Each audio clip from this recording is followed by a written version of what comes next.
বউকে চালানোর দায়িত্ব আপনার না আপনার ভাইয়ের? হ্যাঁ, আপনি বিয়ে করছেন, আপনার বউ চালাবে কি আপনি না আপনার ভাই?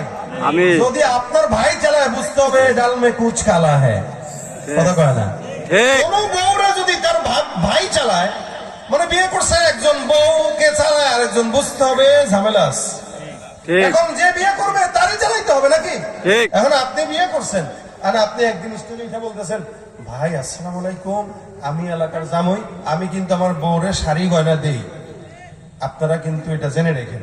তার মানে এই লোক ঘর জামাই, সারা বছর বউর টাকায় চলে, একদিন শাড়ি দিয়া মানুষের কাছে নাম ফুটাইতেছে, ভাই আমি কিন্তু আমার বউর শাড়ি দিছি, কথা বলে না।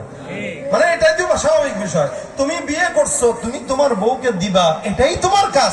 এখন তুমি যেহেতু ঘর জামাই, বউরে দাও না, তো যে কোনো একদিন বউরে দিয়ে এখন এলাকার মানুষে জানান দিচ্ছ, এই জানার কারণে বোঝা গেল তুমি ঘর জামাই। সুতরাং কোন বান্দা যদি ইমানদার হয় আর সেই স্টেজে উঠে যদি বলে ভাই আমি কিন্তু নামাজ পড়ি, বুঝতে হবে এটাও ঘর জামাই মার্কা ইমানদার, কথা বলেন ঠিক?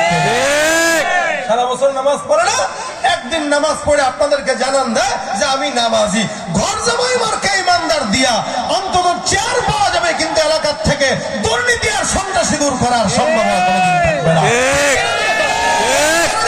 50 বছরের বেশি হয়ে গেল স্বাধীনতার বয়স, আমাদের দেশের সরকার বেঁচে এসেছে, পরিবর্তন হয়েছে, শান্তি দেখি নাই। কারণ যারা গিয়েছে যারা এসেছে সব একই পথের পথিক, এদের কারো ভিতরে কোনো তফাৎ নাই, এরা একই রাস্তার।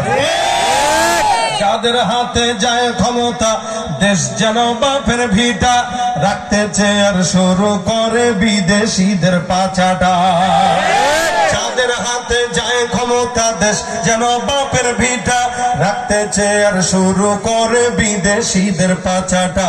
বিদেশিদের কথা মতো চালায় ওরা নিজের দেশ, বিদেশিদের কথা মতো চালায় ওরা নিজের দেশ। দেখতে দেখতে গোল্লায় গেল আমার সোনার বাংলাদেশ, কথা ঠিক কিনা? আপনারা ভাই যেই দলেরই করেন, রাগ করার কোনো সুযোগ নেই, কারণ কেউ ক্ষমতায় নেই।